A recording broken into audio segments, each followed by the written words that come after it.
is my time right now. It's my time right now. Yeah, this is my time right now. Welcome to another episode of East Texas Unfiltered. Today's guest is a guy, you may not know his name. You probably do if you're involved in high society, philanthropy, or something else, but you've definitely seen him somewhere. He's a very interesting person. He does a lot for this community, and a lot of people are happy he's here to help them. Patrick, thanks for being here. Hey, I appreciate you having me, Chad. Thanks so much. I'm glad to have you because I was one of these people who, was older than you by some measure, and we didn't really know each other coming up. Correct. But, quickly you get back to town, you get around, you go to a few functions, and what's the common denominator of the person you see? Patrick Willis. Oh, gosh. Right? Well. And I know it wasn't overnight. I mean, It's been a process for you, the way you've, built your business, you've helped philanthropy, you've developed relationships, you fundraise, you do all kind of stuff. And we're going to talk about that. But I kind of want to know, take us back to your high school and move us forward before you get into the business world. Okay. Well, first of all, I want to thank you for having me, and I appreciate what you do for the community. You've certainly been very philanthropic yourself and helped organizations like PATH, and I know they've recognized you and enjoyed getting to see the work you've done. And your wife is also, I know, engaged with you in all of these kind of wonderful endeavors you do. So, but I grew up in Tyler. My family moved here when I was about 4 or 5, and went to Robert E. Lee High School. Class of 1993. I guess that is not everybody knows how old I am, but 1986. Okay, yeah. Okay. So we kind of just missed each other, I guess, right. And some of that overlap didn't happen. But and then I actually went and toured when I was looking at colleges. I toured all around the state and looked at everything from TCU to UT to University of Houston, just kind of around places. And I didn't really know what I wanted to do. I thought maybe I wanted to do hotel restaurant management. And once you kind of get into that, and you see kind of the work that's involved in that. That's a lot of hard work that those people do in that industry. It's not as glamorous as it looks like on TV, right? So I wasn't sure, and the late philanthropist Dorothy Faye White, who many people remember her well, she and her husband Jack gave a significant $1 million gift to construct the White Services Center on the campus of TJC. Dorothy Faye, I didn't know what to do, and she said, if you don't know where you want to go right now, she said, I suggest you go to TJC. And I thought, if it's good enough for Dorothy Faye White, I'm going to start somewhere. And I fell into a lot of volunteer work in the community, met some amazing folks, and as a result, UT Tyler, when I transferred there, they developed a degree plan for me in philanthropy. And it was one that I don't think has ever been done again. Trying to work with, or wanting to have the idea for the school to create a degree in philanthropy. So we'll see if that can work. But they tailored things. I did an internship at the UT Health Science Center when they had a separate development department from the university. Now, of course, they're one university. But met some key people, and that's how I ended up in this business. It sounds like it all goes back to Dorothy Faye White. That she was big in philanthropy. She influenced you. Yeah. She probably made some introductions, showed you some things about it. I mean, right. And it seemed to be somewhat social, and you seem to enjoy the social aspect of this as well. Yeah, right? Absolutely. Dorothy Faye and Jack were both great benefactors. I learned a lot watching a lot of that generation, Lottie Caldwell, people that had come up, but really a lot of the strong influences. Dub Ryder was a huge influence on me. I have such fond memories of Dub, and worked with Bill Hartley, Southside Bank, Jim Perkins, Citizens First Bank. All the guys with the money. Yeah, exactly. Well, it's kind of like Dub Ryder. When people ask in fundraising, the old adage. I had a former business partner, and she used to say, the Willie Sutton story, and ask people why, they would say, Willie, why do you rob banks? He said, that's where the money is, right? Well, that in philanthropy, why do you go to these people? Because that's where the money is. Sure. And if they have the heart. Correct. And that's not everybody, is it? No, it's not. It's not. And I have learned in this business, and, I could list names, Vivian Hayman, Herb Bowie, Harold Beard. My gosh, all the things Harold Beard did for this town. Yeah, I could just have. There's so many great people, but what there's a string that kind of ties to it all is authenticity. Right. These people care deeply about this town. Yeah, I mean, because if you try to fake it or whatever, you try to give a gift, one, to get some attention, Sure. it won't be sustained, is what Correct. you're saying. Sure. Right? The people that are consistent are the people that authentically, genuinely care and have the money to care. Right? Sure. But that's what it takes, right? Absolutely. But it also takes some people to make the ask. Yes. Right? I mean, absolutely. right? I mean, people don't just sit at home and say, well, who can I write $100,000 check to? Absolutely. I mean, and that's where Patrick Willis comes in. Well, there is a significant amount of strategy, especially when you get into major giving, and that's a part of the career path I've had has been working with organizations directly and helping them make asks with the organization. Part of my business, as it has evolved over the years, has been helping to train people in effective ways to ask for $100. You don't just ask for $100,000. Right. You don't just walk in and go, hey, I'm so-and-so, and I know you've got money. Would you please give us $100,000? Yes, absolutely. And people in this business, there is an art to fundraising and a science to fundraising. And you can teach people the science, but you really can't teach them the art. They have to intuitively have it. Because that's nuance and relationships and timing. Correct. Right? I mean, absolutely. I mean, you don't go ask somebody for a gift right after their wife died. Exactly. Right? I mean, exactly. That's well, you have to know these people. Like if you're going to make a major gift, you have to have had typically years of involvement with the organization. They have to trust your organization. They have to trust the leadership. They have to trust the board. And you have to have all of these things in place for donors to want to give at that level. And we're talking about big donors. Big donors, sure. Right. I mean, every donor wants, you need to trust them, and every donor is important. But I know what you're saying. But when you're if in a you're major, giving them $500,000, $1 million or something, I mean, you want to make sure that it's not just, going in a hole or, wasted on all salaries. Or, absolutely. Right. I mean, that's. Sure. Well, and, I'll I hate say to use that. the word wasted on salaries. But and just as a caveat to that, a lot of times the salary portion is important because the people run the organizations, right? Right. You need qualified. You want to be able to invest in it. Nonprofits have an obligation to be fiscally responsible to their donors. And so that's why. But is it really a fiduciary duty? Like a, lawyer client? It's not really on that same level, is it? Well, in the sense that it's not as maybe binding, but it is a it's death for the charity if it's revealed that they're not good at that, right? Sure. Yes. Well, absolutely. I mean, you want to be transparent, and nonprofits have a responsibility to be transparent in the way they operate, right? Are there charity scores or some mechanism recognized by either philanthropists, governments that people can look at and say, well, that gives me some confidence? Yes, they have a charity score system that's out there, but. And those are good mechanisms to look at, but really, when you invest in an organization, it's all those. It's really local, even if it's a national charity. For me, it is. It's going to be, but I mean, it's going to be. Local. It's all local, right? In the sense that whatever organization you want to know what's happening, you want to be able to be confident, and you want to be able to.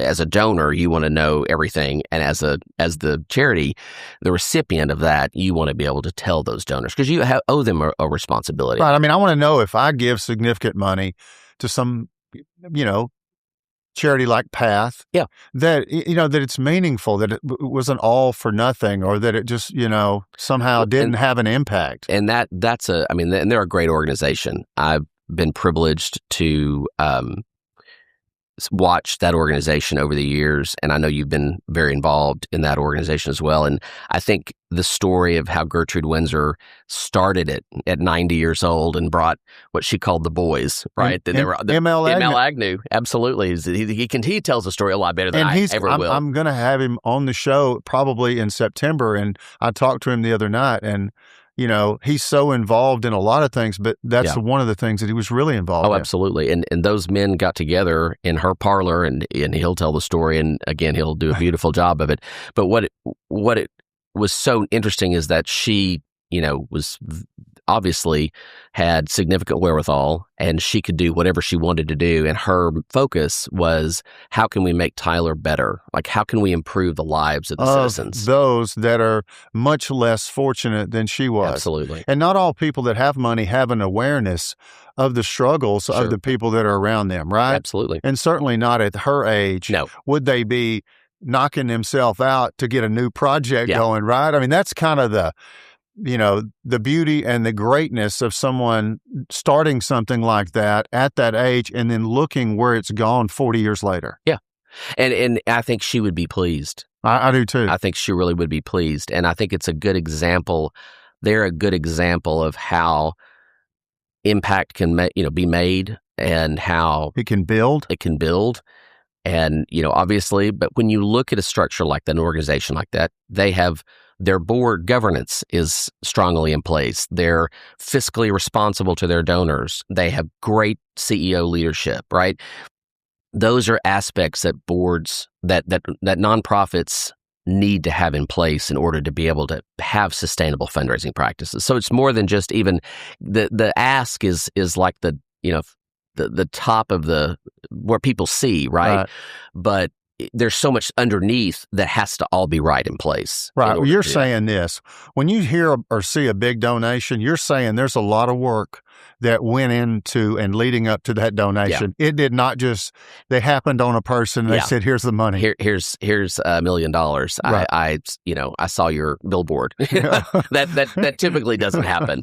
And you've told me this before that, some charities aren't even set up to handle a large donation. Absolutely. Right? Yeah. Budget size matters. An organization, if they're in their infancy or they're in a state where their budget may be $250,000 to operate their program, well, they may not really be able to be equipped to handle $1 million gift. Like it may not make sense, right, to the donor for the project, for the program. So there's so many things that go into making those kinds of decisions. Well, on your journey, to this, I guess, amalgamation of businesses that you're in now, I think it's a good word. It's a good word. It's a Jeopardy word.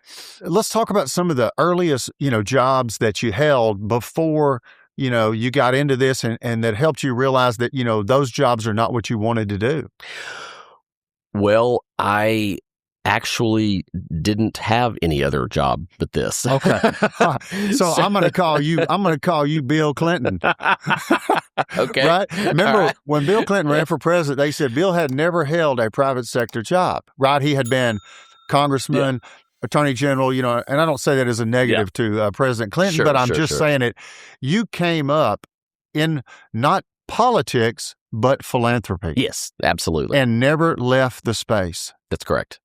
And you bounced around inside the space like Clinton would bounce around as attorney general, congressman, right? Sure. You learn different things about philanthropy, and then eventually you've put those all together. Yes. Yeah. I did start, I had a job when I was, I guess, 6 months before I graduated from college. I went to work for the East Texas Crisis Center, and I was there for about, I guess, 3 years maybe into the work before I became a consultant, 3 or 4 years.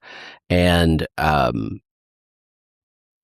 that job, I helped them start an annual giving program, worked with them on major giving, and then we did a capital campaign. That was the first capital campaign I worked on, and it was about a $4.6 million campaign. For the building? For the building. Off of Old Noonday, back in there? And the building for the space for them, and then we had an endowment that was about almost $1 million that we raised, put into an endowment. So the building campaign was about 3.6. So this was 1998 is when we started. The building opened in 2003.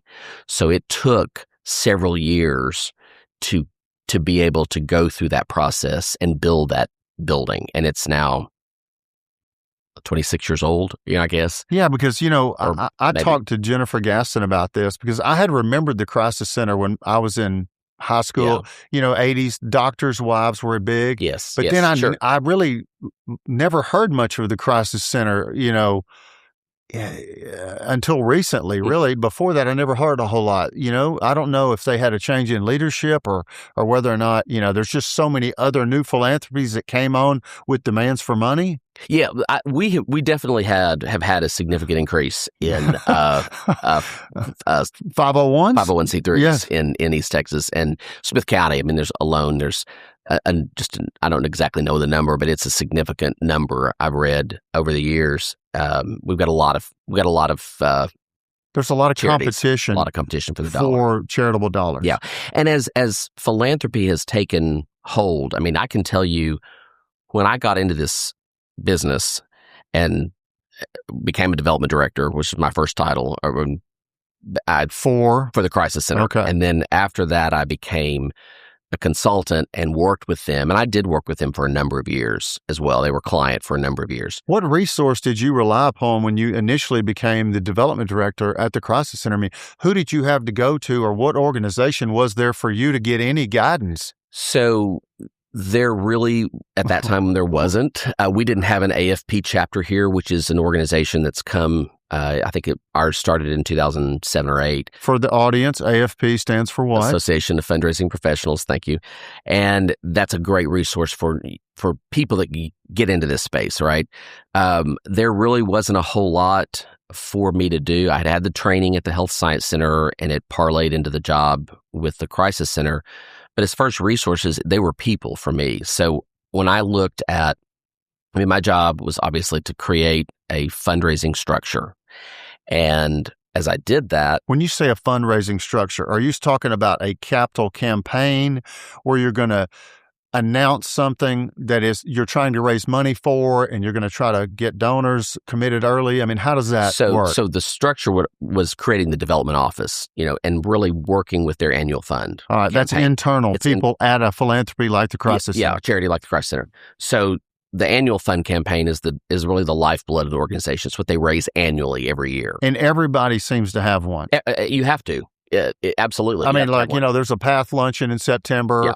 There's everybody's got something. And those luncheons, special events, are components of the annual fund. If you have a whole complete, and it's really the development plan that they're all components of, but the annual fund is the program that sustains the organization. And then the development plan is how they are going to raise the money, right? To raise operating funds for the year? Yes. Okay. I mean, because that's obviously the first amount of money that has to be raised. Yes. And then if you have a capital campaign, you've got to hope that you can raise additional money that doesn't rob Peter to pay Paul. That's exactly right. And every good capital campaign needs a feasibility study. And I tell every organization I work with, whether can we do this or not, exactly. And there's a set process. It hasn't changed a lot over the years that I've done these feasibility studies, but it provides great information for donors to do it. So I'm a big proponent of doing feasibility studies. Yeah, I mean, if you're going to do a capital campaign. Because you've got to look at, okay, let's say, who is our potential donor base that we can count on? Yes. Can they be stretched beyond what they donate annually? Yes. In order to maybe give a larger sum for the capital? Yes. And then can we cover the operating expenses of this new building with this new personnel and this new program? Those are all great questions. And every organization who does any kind of a building project needs to ask those same questions. Absolutely right. Because, you wouldn't want to get in where you were, as an individual, you'd say, I'm house broke. Yeah. Yeah, sure. Right? I got a nice house in Holly Tree, but I can't barely pay the taxes or the light bill. Yes, exactly. Yes. So those are strong considerations. You've seen a lot of capital campaigns over the last several years in Tyler, have you not? Yes, you have. Have you been involved in some of these? Yeah, several. Over the years, I've been involved in different projects, depending on the clients. And my business has evolved over the years. Your clients are going to pull you into the capital campaigns, I suspect. Yes, if they need that sort of service. Right. Absolutely. You're going to advise almost, going with a big donor that's, say, really closely aligned with something like Bethesda or something, right? And you probably got some clients that are in some of these bigger capital campaigns, I suspect. I have over the years. my current business right now as it is a model. Let's name it so the Okay. people that are watching Sure. know wherever they are, and they after they watch this show and they hear what all you do and they think, I'd like to talk to him or like to learn more about it. What's the name of your business? So it is Patrick Willis Strategic Consulting. All right. And it has several components to it. Nonprofit consulting, management. So I help organizations train them on fundraising, train them on board governance structures, can do capital campaigns, can do feasibility studies. It just depends on the project. I've worked with, my business has cycles, and I work with organizations. Sometimes I've gotten into organizations where I've gotten into a project with them that they hired me to do, and we've uncovered things that needed to happen, or they've had leadership change within the organization, and then they may say, well, now we need help with, executive search. Yeah, I was about to say hiring a Yeah. new executive, because I have heard, and I don't know if this is just talk, that, the executive at a charity generally is, 8-9 years. I mean, there's some kind of average that's known in the industry. Not that I'm using the right number. No, but it's and sometimes it might be a little less than that. Yeah, right. Turnover is high in the nonprofit space, as you could well imagine. Is it because of dissatisfaction, or is it because of, like the NFL, a coach is a winner and somebody else wants them? I think it's a twofold. I think that's happens a lot. If you've got a good executive director or CEO for a nonprofit, and they, somebody needs that qualified person to do it.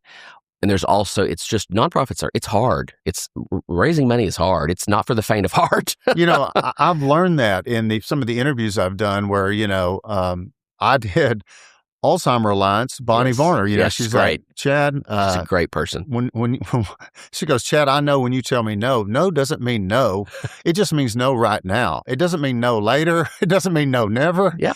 And you have to have a certain personality, I would think, to be successful Yes. as one of those CEOs or executives. Yes, and that's where the art of fundraising comes in. And your executive director or CEO in a nonprofit relies heavily on the development director, and sometimes it's one person, right? And that development director is offering what type of suggestions? So, they're putting the plan together. A good, competent development director or vice president of development or advancement, you'll hear that term, advancement, is putting together the plan for how they're going to raise money. So if Annually? well, in all overall their projects. So if a capital campaign or building needs it comes after strategic planning is done, right? So that's a whole nother section of work I've done. And I actually did write a manual. It's the 7 Arenas of Infinite Possibilities. Had some help with a good friend of mine, Mike Cobb, and laid this out. Mike Cobb, was he at All Saints? He was the headmaster when my daughter was there. Yeah. And he was when my kids were there too. And Mike works for a governance firm out of Pennsylvania now, but and travels all around the country, all over the world, doing this type work in high level governance for private schools. Structure. You don't even think about this, but that's what the world's become: is systems, process. Yes. Atomic Habits. Have you read that book by James Clear? No, but I mean, you're speaking his language. It seems like, when you get people committed to a process, or, you have a system in place, because in education, things come up, things you never even thought about, governing a school. Yes, absolutely. Right? I mean, sure. And nonprofits, I'm assuming there's different challenges. Yes. So, and 501c3s fall under so many. It's and such there's a rules, broad. there's laws. Yes. Oh, absolutely. You can't just go out there and just freewheel it. Without some knowledge of the rules and laws of a 501. Absolutely. Right? Yes. Yeah. You need, there's, bylaws you need to follow. There are systems that people put in place. You need to have bylaws, don't you? You have to have bylaws. Okay. Yes. It's a governing factor that you definitely want. You want to have bylaws if you're going to serve on a board. And and here's another thing, that if you're going to go onto a board of directors, if somebody asks you to go on the board, hey, I don't know, you want to know their bylaws. You want to know their operating structure. You want to know fiscally, how, again, go back to fiscal responsibility. How do they operate? What are their policies, procedures around that? Because a board of director member is liable for that. organization. Like Because you're they- on the hook if something happens. Now, they have directors and officers insurance. Right. They should. That's another question you'd want to ask, right? Right. I mean, there is board liability, Yes. just like in corporations. Yes. They are a corporation, basically. They're just a nonprofit corporation. Right. They are a nonprofit corporation. They're recognized where, they essentially, don't have to pay income tax on donations. Yes. Right? I mean, that's what sets them apart. Mm-hmm. That's their, quote, income, like my office has income. Yes. But there's no, so long as they follow the rules. As long as they follow the rules. And you want them to, I mean, the budget is real important. You want to be able to look at the budget and know that are they operating in the black, and a good development director and then vice chairman of development of the board of directors, like that's a board position that they should have. Those two work in tandem with the budget folks, the treasurer and the finance committee, and this is how much money we need to raise, and then the development department brings their plan, sanctioned by the chairman of the development board position, and they should, on the same day that they adopt their budget, they need to adopt their development plan, because you've got those two working in tandem, and they'll zero out, right? I mean, you want to break even. I mean, that's the goal. Or if you have more, you need reserves. I mean, there's all you kinds need of a little extra, don't yes, you? You do to carry over. Yes, you do need to build reserves. Rainy day fund. Absolutely, organizations definitely need those. But when you say the development plan, I'm trying to envision, not being in the space like you. And I know Path well, so I use Path as an example. Sure. You see, these drives. Mm-hmm. You see this Mardi Gras thing at Stanley's. Yes. All of these are fundraising opportunities. Yes. Right? Yes. And is that part of someone's development plan throughout the year? Yes. So that is all. I would assume this is how they're doing it, and I know the people over there at that organization, and I know they're doing a great job, and I know they've thoughtfully, they plan each of those special events. That's a portion of their development plan underneath their annual fundraising plan. And then you'll get a year-end letter from them, right? They're also, so for major donors. When you say you'll get a year-end letter, you said that like that's something systemic in the industry. Yes. Is it? Yes. What is it? So the year-end appeal is typically an organization's last drive of the fiscal year, and it's usually done around the holidays, and it's something that people can send out, and they capture year-end donations, because that's mostly when a great percentage of donations are given year-end, because people are doing their taxes and all of that. I was going to say it for you. Yes. Okay. Yeah. The reason the appeal is so people are getting there, they're thinking about filing their income tax, and they're going, "Hey, I don't have that many deductions." Okay. Yes. But that is a silver lining for the philanthropies and the people that it serves in Tyler. Yes. Even if it's, hey, I'm trying to get a tax write-off, but at least, the money's going to a good cause. Yes. Right? Yes, sure.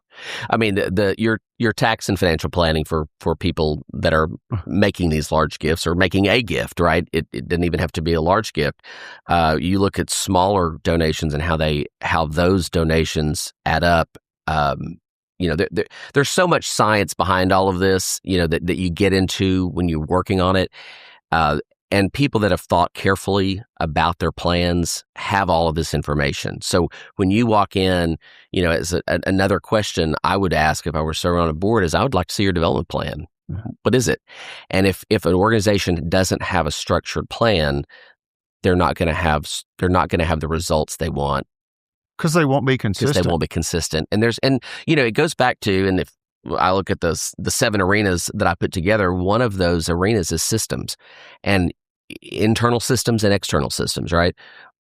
Consistency matters in fundraising. And right. It can't be like some plaintiff lawyers, for instance, advertise a bunch, get some cases, get some money, and then they quit advertising. Yeah. Right. And then yes. they get dry, and then they go back. Yeah. And it's kind of an example like that. You can't be inconsistent in fundraising. Yes. I mean, you can, but you don't want to be. Right. Because you might have pressure and anxiety that you don't want. Yeah. Well, and it's hard enough. I mean, like I said, fundraising is, if you're on a board or if you're a paid staff member of an organization doing it, or if you're a consultant like me helping organizations learn how to do more effectively, it is it is a contact sport. I mean, there's no doubt about it. I mean, it's a contact sport. I know. I get aggravated sometimes because people are, they ask so much, and I know that they're doing their job and they're trying to help their organization. I understand, but when you're the piñata instead of the bat, Yeah. you know what I'm saying? Sure. I mean, you got to be in the right frame of mind when you're out having a drink at the Grove and there's two people. Hey, I want you to help us with so-and-so. And people shouldn't do that. People should not walk up to somebody at a social event. Yeah. I mean, can say, what I've done over the years is I can say to, someone like you, if we're in a conversation, I'd love to visit with you about a project. May I call your office Monday morning or something like that would be the extent of what I would want to do, unless it's invited. Like, unless you say, well, tell me more. I want to discuss it. But when part of my job, I'm going to tell the story real quick. Part of my job now is I'm in the family philanthropy space. I manage the Byers Family Foundation. Right. And after I was appointed in 2023 to that foundation, obviously you can imagine when we announced it, I got a lot of calls from people, right? Yeah, all your old relationships, you're like, hey. People that in nonprofits, organizations, and because I had been on the other side of the space helping to ask for money, and now I'm also in the space of helping to strategically give money from the foundation. I called Robin Rogers who runs the Rogers Foundation, and I said to her, I hope in my life that I've ever asked you for money, that I never did it inappropriately or ever over ask you or ever did all these things that now I'm getting happening to me. I said, I hope I never did it to you. And she laughed and she said, no. But it was kind of a realization of when you have to know, and it goes back to your point about being the piñata, right? You are a high profile person. You have a high profile firm. You've got great marketing and branding. People are going to pay attention to that, right? You're generous. So you're on the radar for people. Is there a list? Because it feels like somehow everybody from a nursery school, 501. I mean, literally somehow I get letters every week. I'm sure you get a lot. I wondered how in the world did they know to send me something? Well, if you're a development director, right, or an executive director worth your salt, you're paying attention out there to see who's donating, right? Who's advertising, I knew I should have never donated. No. But there's also an adage that I love that was told to me one time, and it said, you have to say no to good things in order to say yes to great things. And that's just in giving, right? It's hard because I get a lot of good applications, I should say, at the Byers Foundation. It doesn't meet our mission, vision, values, and we have a mission, vision, values that we. Those are set, I'm assuming, by the Byers. So the Byers family had for their family office had a mission statement.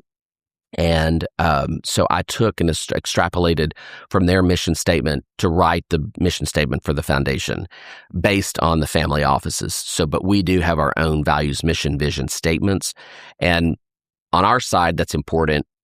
The nonprofit should also have that. Those are another questions that once you get through the board bylaws, you want to know, is their mission statement effective? Is their vision statement in place? And do they have articulated values? Because that's how boards of directors on both sides of the aisle need to be making decisions, right, through those lenses. That's so much more technical and sophisticated than I ever would really imagine as far as giving. I was thinking really, what kind of mission statement would you need if your charity was to give away food? How would that be value unaligned with anything? Or, you know what I'm saying? I mean, organizations, one of the greatest books, and I use this in my training, is from Simon Sinek, and he wrote the book Start With Why. And it was a very kind of granular level deal. It's got kind of circles, and its mission, it's kind of what, how, and why. In those circles, right? People don't give for what you do or how you do it, but they give to why you do it. And so when you have statements of describing why you do what you do, that's where people, why are you an attorney, right? You're articulating, you don't want people to get hurt twice, right? And you've Well, articulated. I kind of fell in it, and then, but I don't know. But it's important, I think, for everybody, like whatever space you're in, whether you're giving money away, whether you're asking for money, whether you're a nonprofit, whether you're a private company, people need to know why you do it because they align with those values. They believe what you believe. Right. And that's where the mission statement comes in. That's where the mission statement is really what you do. The vision statement is why you do it. You want an overarching. So if a vision statement might, if you're a family violence organization, might say something like, we envision a world without family violence and sexual assault. Right.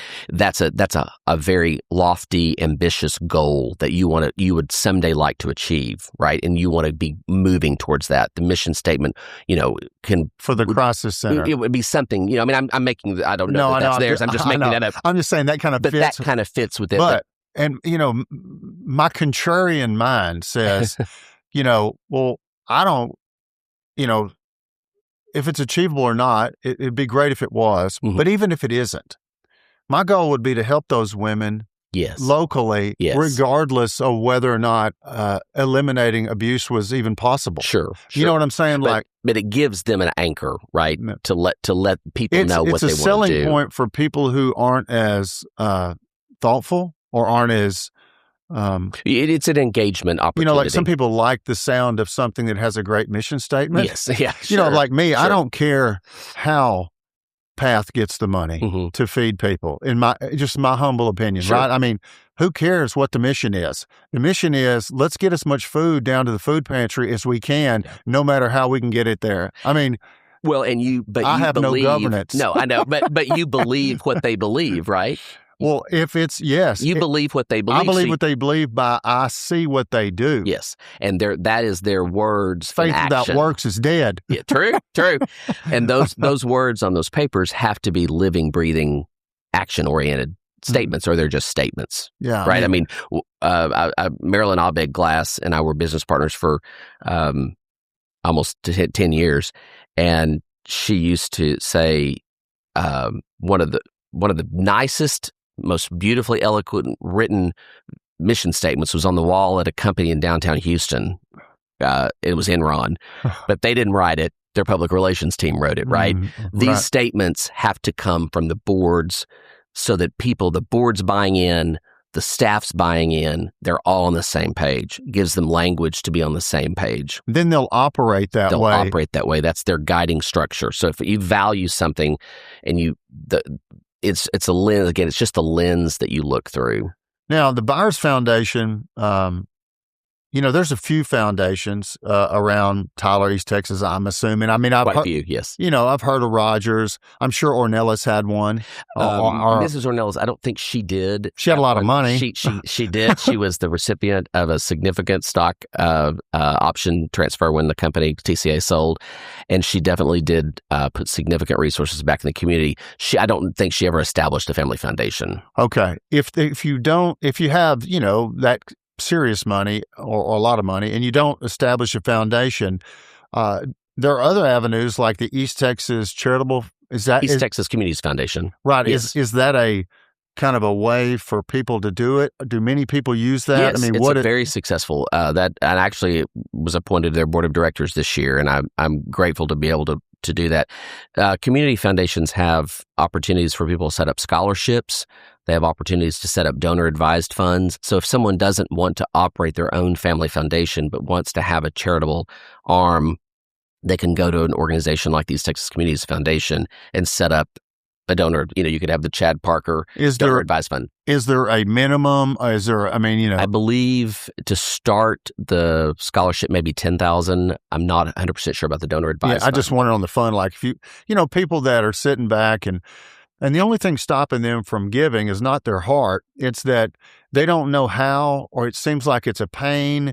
It's like, who do I talk to? Well, I don't know who to give it to. And one of the reasons people will use a communities foundation is because they may not want to be actively receiving applications or they want to be actively receiving calls.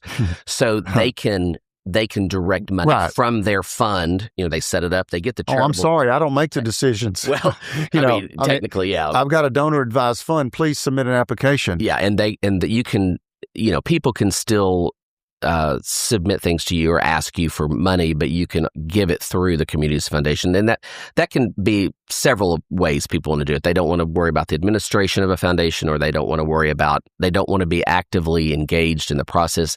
They may have 10 charities they're going to give to every year, and the Communities Foundation knows their wishes and then directs those funds at their request to the charity.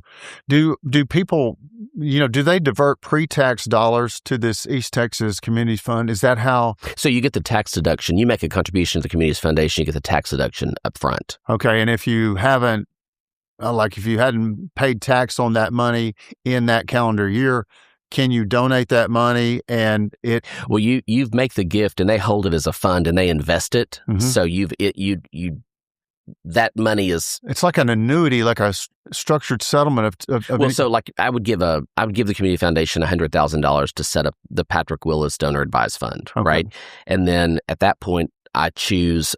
They have a moderate or the level of investment risk you want to have. Kyle Penny's. I mean, he's a great guy. Is he asleep at the wheel? I mean, is he paying attention? He's very much paying attention. He's a great guy, and he's done significant amounts since the East Texas Community Foundation was founded in 1989.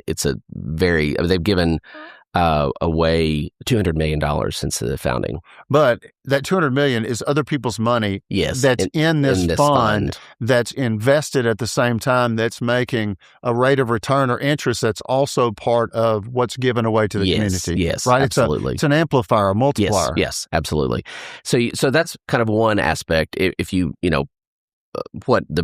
for instance, I'll go back to the Byers Family Foundation. What they wanted to do was they wanted to have an active foundation that they themselves ran. And so I was appointed as their executive director. Now I also have the privilege of serving as the vice president of the board of directors. So I have two roles. I'm actually a director of the foundation and I'm the executive director. So I run the foundation, but I also have a vote on the grants that they give away. I guess when you run the foundation, you do so at the direction of the board of directors, which you are on, right? Yes, correct. But I mean, there's also... But we have a president. Brent Byers is the president of our foundation, and his two sisters also serve as directors of the foundation. But the decisions we make are really through the lens of what our mission is and what the values of the foundation and what we align closest with. We very much... We're very active in the university with the Dementia Center that we've opened, UT Tyler has opened.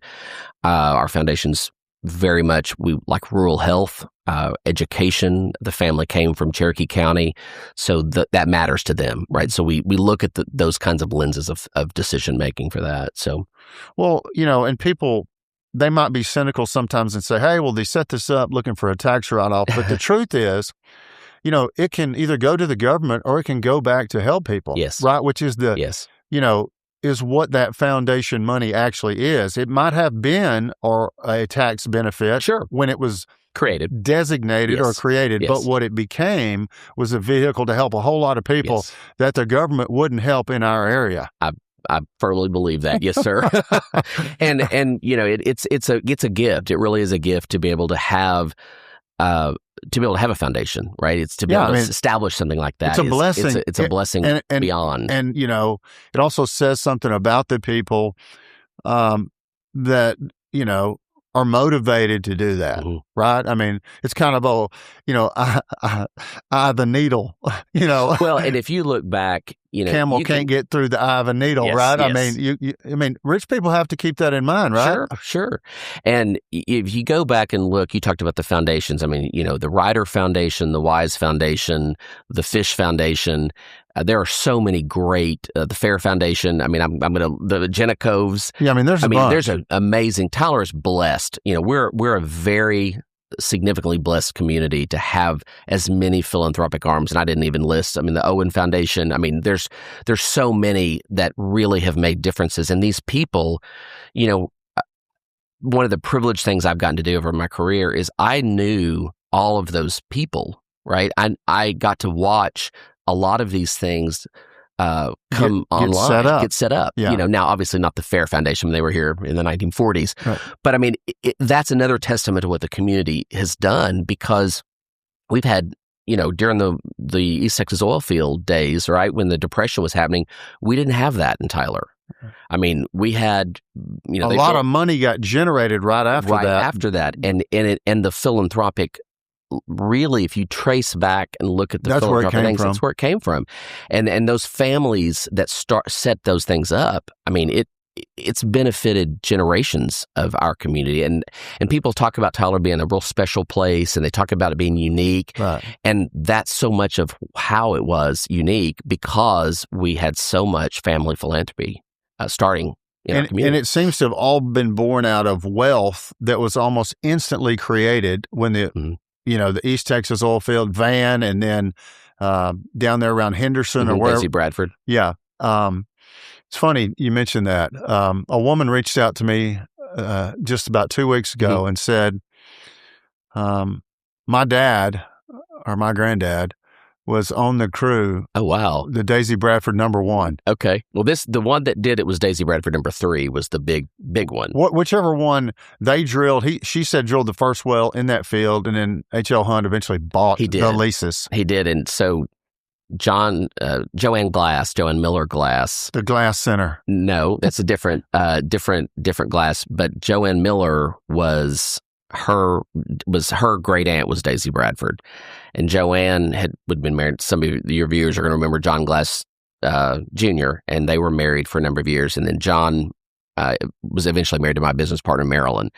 But their family traced back, and Joanne grew up here. She grew up in the house that H.L. Hunt left on, when he moved to Dallas, and they moved into the Charnwood house. So I actually was gifted by the Miller family, descendants of them, Daisy Bradford's 2 silver champagne glasses that she had engraved with her initial after they had the big well. Yeah, the well came in and opened up the field, and people said, hey, there's a ton here. But what's interesting, if you think about it from a human standpoint, that wealth was in such dramatic contrast to the poverty and the standard of living at the time. It was. Okay. And so philanthropy would have to be a natural evolution initially, because you had millions. Mm-hmm. People made $5 a day. Yeah. Back then. Yeah. Or less. Right. And there was no AC. There was no, it was a whole different game. But, all of that, like you said, it really set this area up to have generational charity. Yes, absolutely. And you look back at people, the work, the things that Jim and Bonabess Vaughn did through the Vaughn Foundation. You look what Mary John and Ralph Spence did.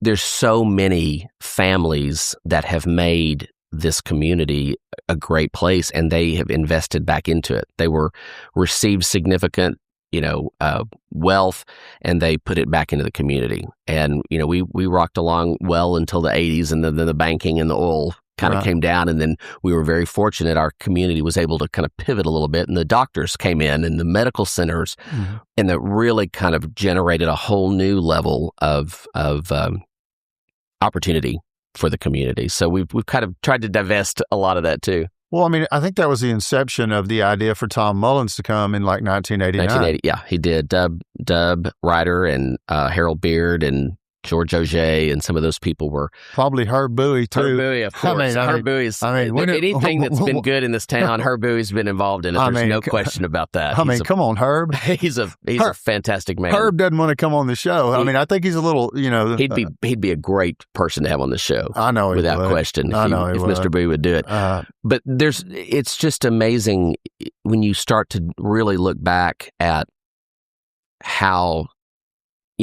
when the community came in, and if you look at early on, Isidore Ruth's, when UT Tyler was, he used to wear a button. I think I've heard the story that would said UT Tyler, it's just got to be. And they were lobbying to get it into the Texas Eastern into the UT system. And those people, and they hired George Ham, and then they put a development department for the first time. The Eisenhower Golf Classic, absolutely. That was part of it, wasn't it? Yeah. Dr. Ham had a real wonderful way about making things glamorous. He did a good job really creating he really helped the university get on the map. And of course, we have great leadership, and, Chairman Kevin Eltife on the board helped put the systems together, I mean, the health science center and the university together, and then get the medical school. And get the medical school. I mean, he's another prime example of somebody who started a career and got on the city council and became a state senator, and look at all the lives he's impacted right over this. Yeah, I mean, he's definitely been from a business standpoint, for the city of Tyler. I mean, I don't think anybody in the last 30 years has been more helpful, impactful than Kevin L. Tyler. That would be a very good statement. You need to get him on the podcast. I mean, I will. I'm going to. I've been talking to Jason Wright. Good. He said he can talk to Kevin, but I don't know. Maybe I got to build my show a little bit, maybe before we got a bigger audience for Kevin. Yeah, well, that's true. Kevin is truly the gift that keeps on giving, though. I mean, he's probably tired of it all now, but I think what he's done for the university has been great. I mean, and it's. That anchors our East Texas with that thing. It is. And, and you look at generations, I mean, Kelly Eltife, and you look at her family, the Walkers, and you look at... I mean, I was on the swim team. I've been with them since elementary. Yeah. Kelly, Jack, Kenny, we're all on the swim team, Tyler swim team, Theron Pickle, the head coach. I mean... That's great. It's funny how many people were on the swim team. Kelly and Stacy Hurd. I mean, Tyler was so small... Yeah. In the 1970s. Yeah. It felt small. Oh, yeah. It was small. I mean, I carpooled with, Bitsy and James Wynn. Bitsy Wynn she's a wonderful, I mean, it's just crazy when we go back to who all was on that swim team back then and see how much the city's grown. But in your business, you've got public relations. I'm just curious. I've always felt like, golly, I wish I had a publicist, but there's no publicist in Tyler, really. Is there? Well, I think there's maybe some people that do part of the space. It just depends on what it is you're looking for. Public relations is kind of a broad term, and I kind of use everything that doesn't quite fit in a nice little box of what I do. Or what I'm trying to recover after a criminal arrest or something. Yeah. You go into I mean, there's some crisis management that can go along in that. That's what I'm saying. If the deal. But I've certainly been fortunate to have had neat projects over the years, and some of them. Who have you helped? I don't know if that's a secret or if you don't like to divulge that, but who are people you've helped with public relations? Well, it just depends. A lot of that can follow if it's Is it merged with political fundraising? It can, and that's kind of where I've used a lot of that in the political fundraising lane. I've worked over the years with a number of political candidates, helping them raise money. I've run campaigns, but more in the last few years, I've liked to stay in the fundraising lane. That's kind of been my sweet spot for what I do, and I enjoy it. I enjoy working with people. We just had a very successful mayor's race. I'm so proud for Stuart Haney to be our mayor, and worked hard for him. You helped him, right? You worked for that campaign. Yep, I have. And over the years, I've been privileged to help Mr. Perkins at the bank. If he has some political candidates he wanted to help, he would call me in to organize political events for him, or those kinds of things. And I think about that and try to explain to the audience what you're saying. I mean, I'm a translator of sorts, right? Yeah, sure. When you're saying Mr. Perkins, you're saying, people that have the ability to donate to candidates in which they support, right? Yes. And so if they want to support them, they want to communicate that to them, and they want to get others to join them, right? Yes. And they need somebody to pull that together. Yes, special projects and those. Like, hey, sure. We want to bring George W. Bush to town, or we want to bring whoever, right? Mm-hmm. Because that can be a pretty good fundraiser amongst the friends that have money. Sure, right? Sure. And they call that a bundler. Yes, absolutely. There's several of those folks that Gaylord Huey. He's a fine fella, and he's certainly made a huge impact in the political space over the years. No doubt about it. How he got into that as the bundler type, I guess you're involved over the years, and eventually it just kind of people look to you. Sure. He's got a lot of connections of things that he's worked on projects in the past, and we've been fortunate over the years. I mean, I really can't emphasize enough the work Bill Hartley and Deb Ryder did over the years for a lot of candidates as well. I mean, and that's really where I first got involved. Would they donate individually for the candidates, or did they, because they didn't always have political action committees, right? No, they would. I mean, it would be there would be the point of contact for a state or national candidate that would want to come in. And they were very active, both of them, in the President Bush's campaign in the 2000. After he was governor and when he started to run? Yes. Because it seemed like George W. was coming around. Yeah, he was here a lot. Right, a lot. Yeah. For a presidential candidate. Yeah. And you know, obviously Texas is a big state, and Texas got a lot of support, and I think we were one of the driving forces about his win, right? I mean, I think our state came out in full force for President Bush. And East Texas. Texas did. East Texas is more meaningful in a statewide election, I think, than people say, because you have all the large cities breaking down about 50-50, and you got to look out east to break the tie. Yeah. Is there anything to that? Yeah, I mean, East Texas has played a huge role in political campaigns over the years for certain folks, for sure. I mean, it's a great, and it was a neat time. I mean, and it goes back not just for George W. Bush, but I mean, years ago, Wade and Mary Ridley had a big event in the 80s when President George H.W. Bush was running. I mean, so there was, you know, over the years, lots of folks have supported that particular, you know, group of people. I mean, you know, we've got Nathaniel Moran, you know, he represents our district in Washington. Mm-hmm. Kevin, I guess we've got Brian Hughes. That was the seat Kevin beforehand. held. In our state senate. Then we had old Peyton McKnight back in the remember? I have Molly privileged to know the McKnight family, and they have done Jane Fender. It's the one I know the best of his other daughter, and just that was I didn't know Senator McKnight. I knew Mrs. McKnight, but I didn't know Senator McKnight. But the stories that Jane tells about he was a legendary fella. There's no doubt about it. No doubt about it.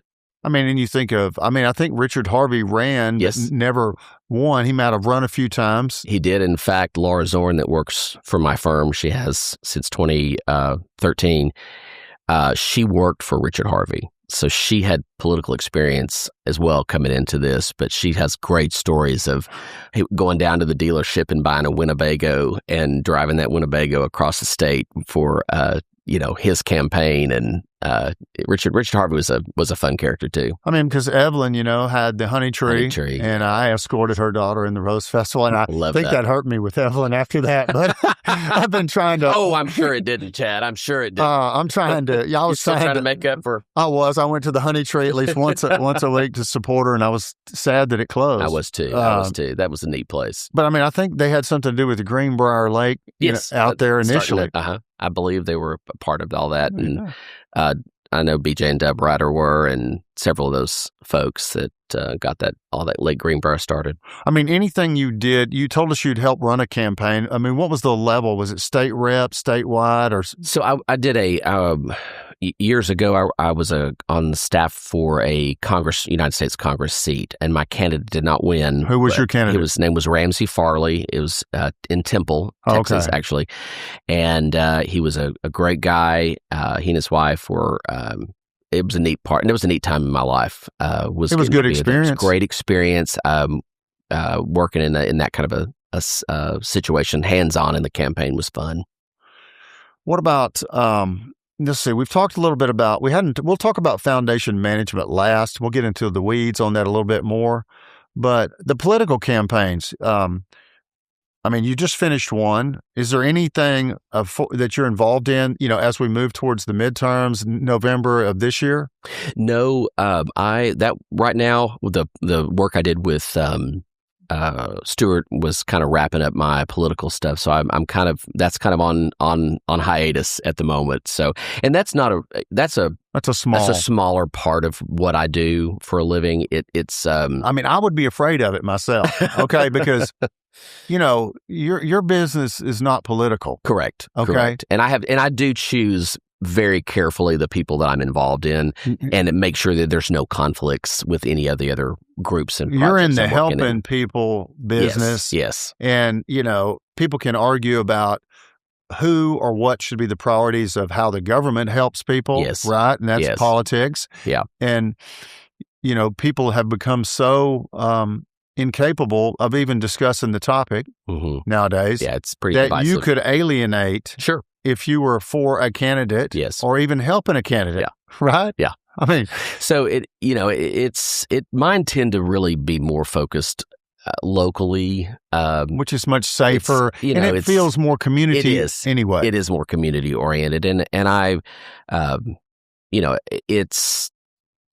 I really, like I said, I pick the people that I work with because I value what they believe. And you like them, and you generally probably wouldn't just work for someone if you didn't halfway support them, right? I've never done that. Okay. I've been very fortunate in my career. I've never had to take on any project that I didn't believe was valuable, right? I wouldn't take on anything that was against my own political. You felt like or Stewart would be values. good for the city. I thought Stewart is going to be great for the city. right. There's no doubt about it. Okay. I like his forward thinking. Yeah. I mean, that seems to be really the foundational message of the people that supported Stewart and the people, and that's Stewart's message, right? I mean,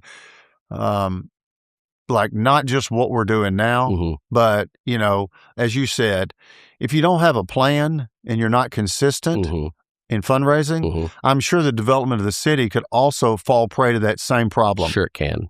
Sure. And you look around at cities, and we've had great leadership. Don Warren did a lot. I think about all the parks. That was a priority. Don was great, and and Stewart admitted, and so did John Nix. Those parks wouldn't have got built but for Don Warren. Absolutely. And it's kind of a lucky window for the people with the least amount of means. And just providence that Don came through and those got made, right? Because they would not have, under this right now, no way. And, you look back at the different things. I mean, one person that we've not talked about that has done amazing things for our community is Barbara Bass during the time she was mayor. Right. What her role was in the medical school coming here. I mean, Barbara's played significant part. So we've had great leaders in this town for mayor, and I think the mayors have been right in the right place at the right time. And I think your example about Don Warren shows that. I think he wouldn't have worked. He wouldn't work, 10 years ago. Yeah. And he'd have a hard time right now. But I think where we are, not because of him. Yeah, no, exactly. Exactly. But I think where we are as a city is we're at a crossroads right now. And this is why I think, Stewart's message was resonated with people, because we have to move this city forward. We cannot go backward. Right. You've seen cities across the state that you think they're not, they don't have near the amenities, or they don't have near the personality, or they don't have near the cachet that Tyler does for its size. And, I love the city and I'm proud to be here, but I also think we need to, we need to grow to make it better. We need to welcome people in. We need to, You're right. we need to make it. They're coming. They're coming. Okay. Whether we want them or not. That's right. But we want them, and we want people to come, and we want them to have the experience that we have here and keep it unique, but also the grow. I mean, you look out south, Broadway, and the projects that the Jenna-Cove group is doing. I mean, we've got so many great things. Scott Martinez at the Ray McKinney at the Jenna-Cove. I wanted him to come on. He wants to come on. He's But he has some non-disclosure things that he's under. Sure. Because he knows I would ask, hey, like, what is this? Yeah. Or what's that? What's coming here? That type of thing. Sure. But it's pretty exciting out there. There's so much great stuff that's coming out. And you look at the work Scott Martinez has done since he's been here at the Economic I had him on the Development show. Council, and I knew that. He is really forward thinking and really wants the city to have we go back, you can veer back to what we talked about earlier about development plans for a nonprofit. The plans that we have in place for our community, I think we're in good hands with the leadership we've got in all the different areas. And they've kind of worked around. Judge, look downtown. I mean, Nathaniel. Shout out to Nathaniel, because he pulled off the the courthouse when it seemed a 30-year nothing. Yeah. Yeah, that's going to be nice. It's going to anchor that whole thing. I think it's going to be great. But you're right. Tyler's generally tight, and that means the city likes low taxes. The city is heavy with people who have property tax exemptions, homestead. We're seeing that now. There's this preliminary discussion at the county commissioner's court. You've seen that? About a tax increase, legal tax increase. But, nonetheless, I mean, there's a $3.6 million shortfall just from people who are aging out and their property taxes are capped, even though the values of the properties go up, right? Sure. I mean, yes, absolutely. So that's going to be a challenge for us, which is where I think Martinez has done a good job. He's navigated with, almost charitable dollars from business leaders. Yes. Because the money's not accounted for his organization within the city. Yeah. Right? I mean, we don't fund them. Yeah, no, it's a private donations, private companies. He's out there doing the city's thinking on a private dime. It's very much an economic advantage to have that organization working in conjunction with the other leadership. Take him out. Who's doing that thinking? No one. Yeah. About, hey, let me see if I can parlay a relationship in the county for a road, for a corporation that wants to land out in Smith County and, build a 80,000 square foot facility. Well, and the great thing right now is where we are with the city leadership, the county leadership under Judge Franklin. They get along. And it's a very wonderful symbiotic relationship that they have now, and it has for several years. And I think Stewart's movement as mayor, will continue to move that forward along with Judge Franklin. And they face some challenges, obviously. As what do you think are some of the biggest challenges that the city and county government will face in the next 2 years? Well, I think just the infrastructure of the community, if we have these people coming in. Okay. When you say infrastructure, for those that are listening, what you mean is that we don't have the road space for the traffic of the increasing numbers, right? Because we are not in development of other roads at this time other than maintenance and repair.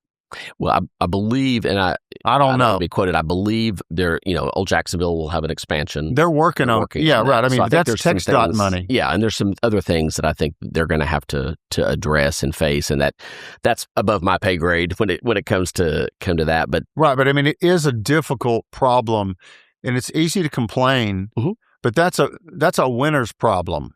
Oh yeah, right. I mean, that is that we have grown and been successful. Yeah, and now, it's hard. Old Jacksonville is now like Broadway. Yeah. It may be worse.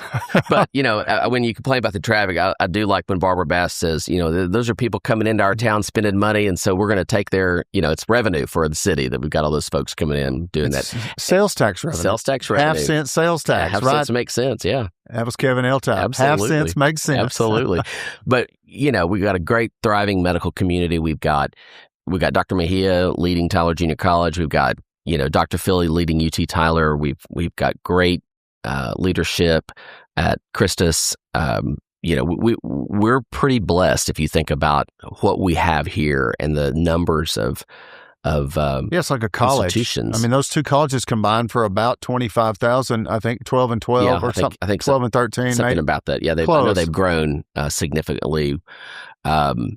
And, again, we've got, the UT Tyler and TJC's relationship is so wonderful with Dr. Philly and Dr. Mejia. I loved the fact a few years ago, the college honored Dr. Philly, TJC honored Dr. Philly as one of her former students, right? I mean, it's just, it's neat to see. Well, I mean, that is an award, a worthy award. Oh, it's very, to become a president of a university. Yes, it is. Yeah. But yeah, you're right. That's the different thing. I think you've touched on it. Tyler's different from some places. And the difference is people just, they love the city more than they do themselves in a sense, right? They'll put differences aside. Like you said, the city and county will work together. The universities, instead of saying, hey, I could look good over here, they're willing to compromise. And that always hadn't been the case with the relationships. And so with both the city and the colleges. Yeah, exactly. Exactly. But it's so nice to see that can authentically, we can sit here and authentically have this conversation and say, that's not today's reality. Today's reality is the city and the county are in great relationships, the college and the university, our health systems. We've got good partnerships with folks. Because I think people are starting to appreciate that other people before them worked really hard to get this possible.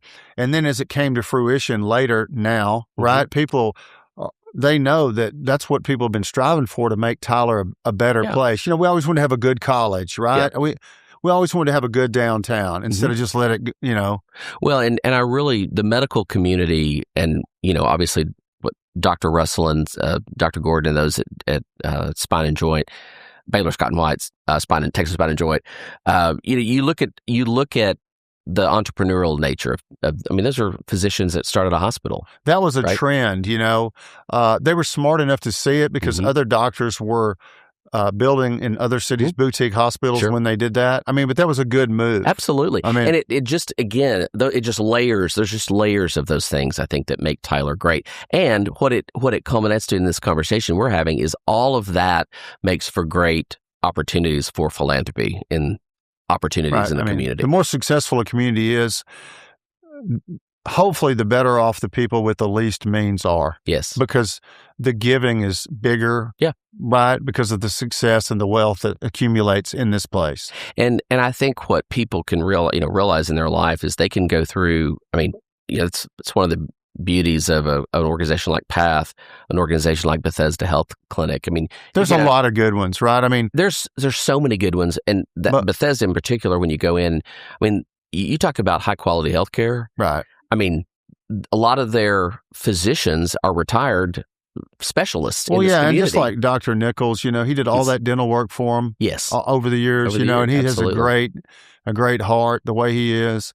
And if that's not there, then all of that treatment, all of that health care, all that help, that just doesn't happen. It doesn't. And it takes the people that really, I would encourage anybody, especially if they're new to Tyler, drive around the campuses of TJC and UT Tyler and look at the medical school and look at the other big institutions in the community where money has been raised. Bethesda, they just got through with their capital campaign. Shannon Dacus, now you talk about a rock star. Shannon Dacus and Bob Garrett led that campaign and they're going to have a new, beautiful facility. No, I know. I always thought it was, that's a large building. It's a large building, and they've got a great, you talk about great development. Did they do a feasibility study? Did a feasibility study. They knew their donors well, from my understanding, and they did get information that they have. And they, Diane Thomason leads their development efforts over there, and she has been there a number of years, and she's a seasoned development professional, and she does a great job. And John English, that's a huge remodel. It's a huge deal, but they are able to raise that significant funding in the community. Did they raise it all? They have. They've completed their campaign, and we're successful in it. So that's an example of, they're going to redo this. It's going to be brand new. Mm-hmm.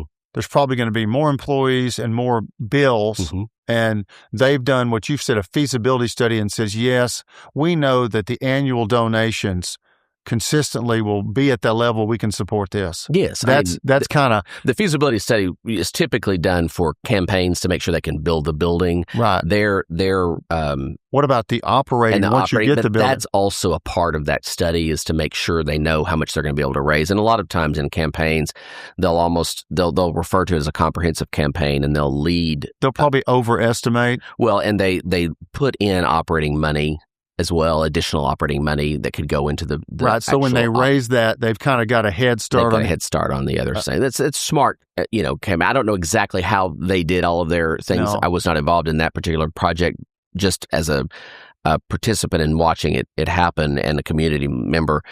But I can tell you, they have made.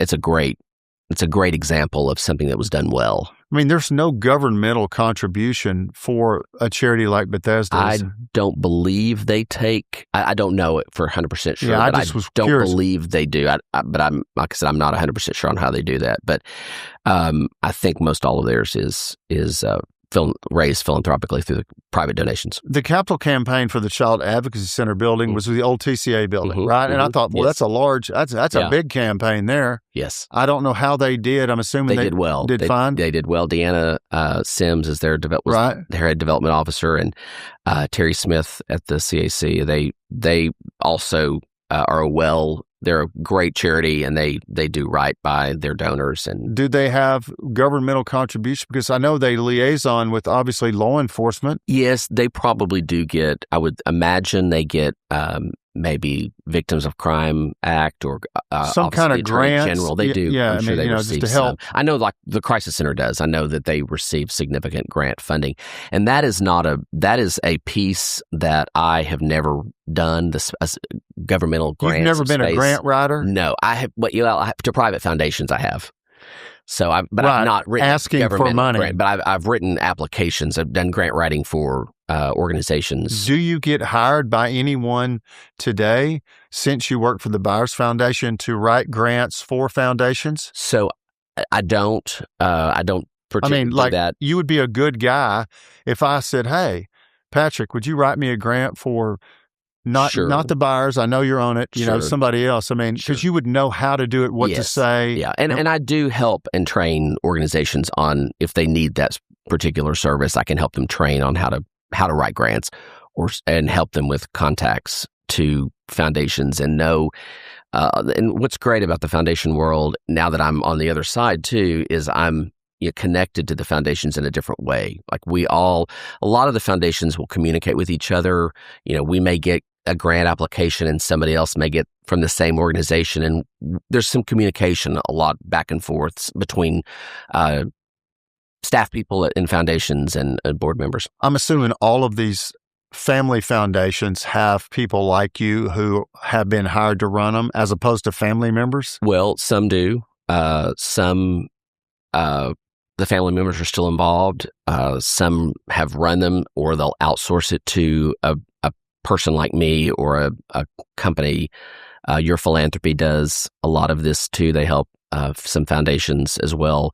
So it's a kind of a myriad of who. There's not a set standard. Are you in? I mean, is this a weekly involvement with Byers Foundation? I mean, are there questions raised, decisions to be made weekly? Yes. Yeah. Or is this just every now and then? No, I have a set schedule that I work with the foundation, and have duties and responsibilities that help. And part of it is not just also it's the donor. It's I'm learning about the organizations. I attend functions that the organizations put on. You're talking about ones that have sent grants to Byers? Yeah, that we've provided money from the foundation. I'll go and represent the family or represent the board, and oftentimes with family members, or we'll attend,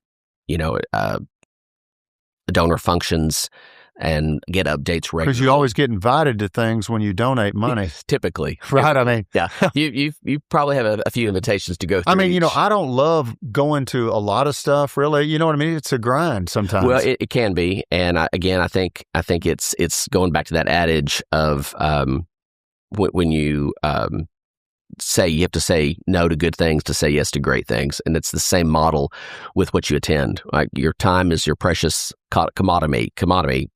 I'm saying that right? Commodity.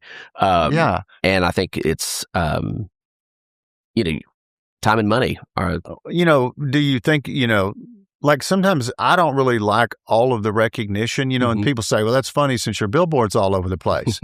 But it feels weird to me. I don't know if some of your clients feel this way, where people are thanking you for giving when you have abundance. And it seems a little strange to be getting thanked for that. Well, I know a lot of people have that same thought process. That's how I feel. They don't want to be, but I'll tell you the rationale that's used and what is helpful to people is, when they're able to publicly recognize you for your contribution, you recognize. Like I got the Trudy Richardson, and I didn't go. And I just, I didn't really want to be up on a stage and people were clapping and thanking me for what? Giving money? Well, part of that is using your presence, right, to be acknowledged inspires other people to want to be a part of it. I mean, that's hopefully that's my only goal. That's what is the best use of being able to recognize someone, is that you're able to bring together like-minded people that believe in that cause, that want to rally around and support somebody who's done above and beyond, right? I'm shaming them. It set the example. I'm shaming them, right? They're like, come on, guys. No, there's no shame. You have to read Brene Brown's book on that. No shame. What kind of board involvement do you have, and has it changed since, getting onto the Byers Family Foundation? So as far as my volunteer service? No, like, when you're appointed or asked to be on boards of other philanthropies, has that changed since you've been elevated to the Byers? I am very careful about what I serve on to avoid conflicts of interest like that. But what I have, the organizations that make sense, East Texas Communities Foundation makes sense. We're a fund holder. Right. We have a scholarship, and it's everybody together. It's not like one. Yeah, it's a community deal. I've for years I've been real active in the Texas Rose Festival. That's something that's very. I'm going to ask you about oriented. that. Okay. Sure. I'm going to get specific with that towards the end. Gotcha. And we'll kind of set up the show for Liz Ballard coming down the line. Okay. Let's do it. We can do that for sure. I've seen you at the Cowan Center a lot. Yes. Okay. Tell me, the Cowan Center has grown dramatically. Love the Cowan Center. Right? Yes. I was very fortunate to be put on the Cowan Center board by the former director, Susan Tomei Morphew. Yes, I know her. Did a wonderful season ticket holder from almost the very beginning. She did a fantastic job with that. What happened to this last guy? I am not 100% sure. I think it. I was all pumped up. I know. They were serving drinks. Yeah, well, I was going, let's go. I'll tell you, a lot of that initiatives were Jeff Nobelet, who's the vice president of marketing at UT Tyler. He has really, along with President Philly, he was really a driving force and has been behind that. So they were moving. I think they're making some structural changes in the operations of the organization, but Jeff it's in good hands. It's about to have a fresh remodel in the lobby. Because I didn't understand that. Mistakenly, I reached out to the guy who left. Didn't know he had left. Okay. Because my wife's like, you need to have that guy on from the Cowan Center. That guy's changing it up good. Yeah. And so I reached out, and then I got a response from this guy. Yeah, from Jeff Nobelet. And I thought he's just some kind of guy. He's just some underling who's responding. No. Jeff's very involved, and as the vice president of marketing for the organization, has done a really good job to help shepherd that building along. It's a hard place to bring in a guest that satisfies everybody. Yeah, it is. Right? Now I'll tell you, I've had the privilege over the years. I have hosted personally Doris Kearns Goodwin, his wonderful but that wasn't historian. Music. No, but I'm talking music. You're talking music. It's hard. It's hard to get one that Well, they have good series. They have they have country western series. No, and I know they have some all other. I think we've got some good folks come up in the lineup this year. Scott Lieberman's up there dancing in the front row. Scott Lieberman's great. He and his wife and his late mother were very important benefactors. Yeah, he's always been involved in this. And that Norman Stoffman is somebody that I have was the shoe factory. He was the shoe guy. One of the strongest mentors. Is his wife still alive? She just passed away just a little while ago. They were two of my very favorite people and almost like family to me. Did they have a foundation of sorts or anything? No, Norman, they did their philanthropy individually. I bet they got a lot of asks. Norman got a lot of asks. He was an amazing man, and you talk about somebody that could raise money without a problem. And Norman taught me valuable lessons over the years. I really can't tell you how grateful I have been, and I've used a lot of names in this, not for the sake of name dropping. The podcast is about Tyler and the names, but those people all did something very important for me. If I've mentioned their name, they were people and there's so many people I would love to be able to thank for their engagement. You don't have time for that. Chris, can you start the orchestra music over there? Let's get this guy off the stage here. I want to thank everybody. Yeah, but no, well, it's true what you're saying. It's not just on the show because I saw the video where you got the special recognition award for TJC in 2024, and Liz, and it was like Jeopardy Master of Tyler. Is how she referred to you. I know, that was funny. But your age and mine intersected with the old and the new in a very unique way. Like, very. I have relationships with people that are 80-something. Yes.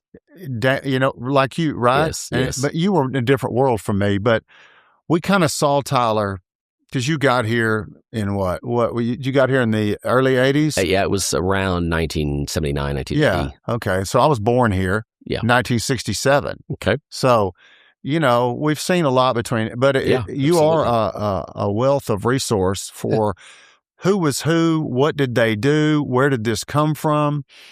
And one of the things that people always ask about that aren't really connected with what they believe is Tyler Society is the Rose Festival, right? And you are a permanent fixture somehow. Every time they kick this thing off, there you are.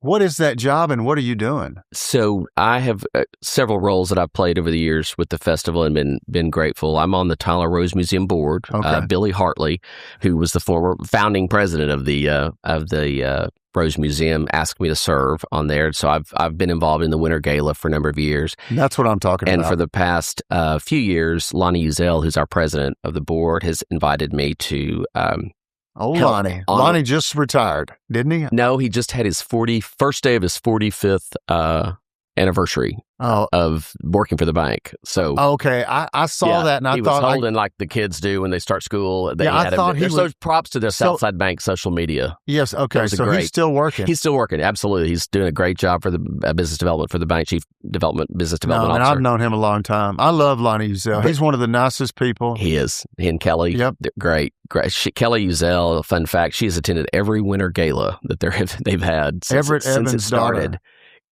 Yes, absolutely. Her dad was Everett Evans. Yes. See, my dad was in the Shrine back in the day, the Motor Corps. That's where all those people were. Okay. When there was nothing to do. Sure. They didn't have all these things, and people came up through that, and that's where I met a lot of people. But the festival, I chair a luncheon that kicks off the festival with Annette Findley, and I'm also for the Order of the Rose, I'm the Queen's Ushers chairman, and I've been that for a number of years. So I work with the usher committee at the ball. What was your initial interest in the Rose Festival? I was an escort. Okay, so was I, but yes. I'm not Patrick Willis at the Rose Festival. So you're Chad Parker, and you're not going to get hurt twice. But I mean, what gets you? Because you're volunteering in nonprofits, you're doing all this other stuff. What gets you into the Rose Festival?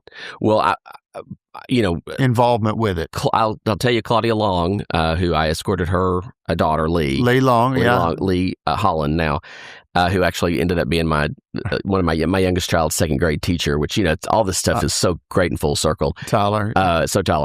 And then in the next year, I ended up escorting former Governor Alan Shivers' granddaughter, who was the Duchess of Texas. Okay, you escorted twice. I did twice. I mean, golly, I did it. You had a heavy dose of the Rose Festival. I did. You couldn't leave it. And so I was been fortunate to be a volunteer. They asked me not to come back after that ball. Well, I wasn't the usher chairman at that point, so I don't know who was. They're a little stricter. A little stricter with the people now, aren't they? Yes, absolutely. It's a great. I'll tell you this. It's a great. It puts Tyler on the map. You can go all over the country, and people, you tell them if you're in another state or whatever, and you can say, I usually start out with, where are you from? Well, I live near Dallas. And they'll say, okay, great, where? And I'll say, well, it's a town, Tyler. 90 miles east of Dallas. Yeah. And they'll say, oh, the Roses, you're from the city of Roses. And so it's still an identity. Earl Campbell. Now it's Patrick Mahomes. Patrick Mahomes. Yes. That's what they ask now. Yeah. Hey, Patrick Mahomes was from there. Sure. White House. Where's that? Yeah. But yes.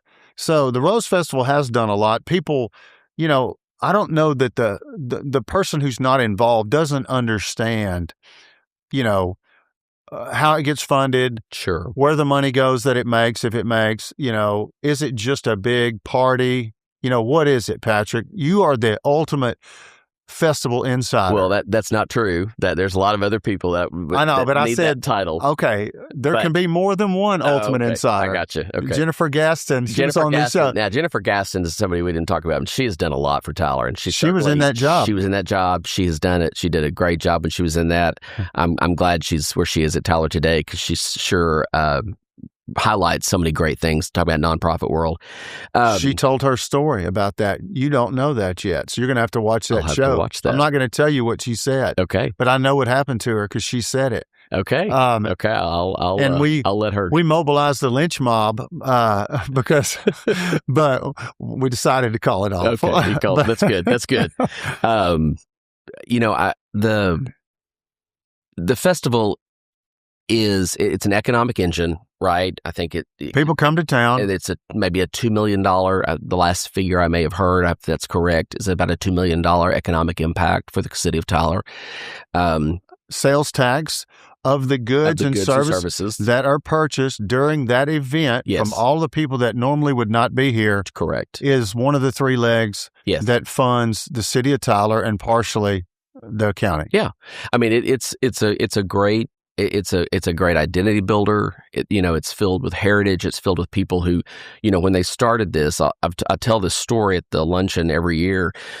In 1933, when Judge Ramey went to the World's Fair, he's and this is Judge Ramey Sr., right? Right. This is King and King Ramey's grandfather. Right. I mean, because you had Judge Tom Ramey, who was on the Court of Appeals. Yes. It wasn't him. It was his dad. His dad. Right. Correct. Okay. Yes, correct. And he went to the World's Fair by train and saw those roses. Saw a display of roses, and he asked the attendant there, and this is a true story. Asked the attendant, "Where are these from?" And he said, "You'll never heard of it. It's a little town in Texas called Tyler." And I mean, just think about had Judge Ramey not stumbled onto that display. What if the attendant had known? I mean, we have a random guy that's attending this booth or whatever that had no connection to the city of Tyler. But I wonder, he saw the roses there, but it wasn't the primary thing at the fair, right? But he came back. Springboards that into it. Let's have a festival. Yeah, he came back and he got with folks at the Chamber of Commerce. I've heard Marla Hughes, a reader, talk about, her grandfather's involvement as well, her great-grandfather. Folks that had gotten engaged, and that a lady had been to the Holland Tulip Festival, and she was with the Garden Club, and she came in, and so it really started, really making that. People think, hey, we need to do something. We need to do something, and it just caught hold. In 6 weeks, they put the festival on in 6 weeks, and at that time, this is a fun fact, the only queen that has never been from Tyler was Margaret Copeland in 1933, and the queen was chosen during the festival by a secret committee, kind of like a beauty pageant where you announce the winner. And that was the deal. Now they've since had changed that, and the queen is a Tyler native. It was probably modeled after northern larger city coming out debutante type balls. Yes, I presume. Right? I mean, that's it's. I mean, it kind of what it seems like. It is, and and other cities have debutante. Just strictly a debutante. Houston, right, Dallas, Oklahoma City. Right. There's some great. St. Louis has a wonderful festival. I mean, a debutante season. And I like the fact that the Rose Festival benefits the city. Right? It's not just that. It is, we have a parade. We have the Queen's Tea. We have things that are no charge. Like open to the public. Everybody can come and participate. And it's just it's a sense of camaraderie. It's a sense of pride. It's a sense of togetherness. You've got to get tickets for some things, like the coronation. And beautiful.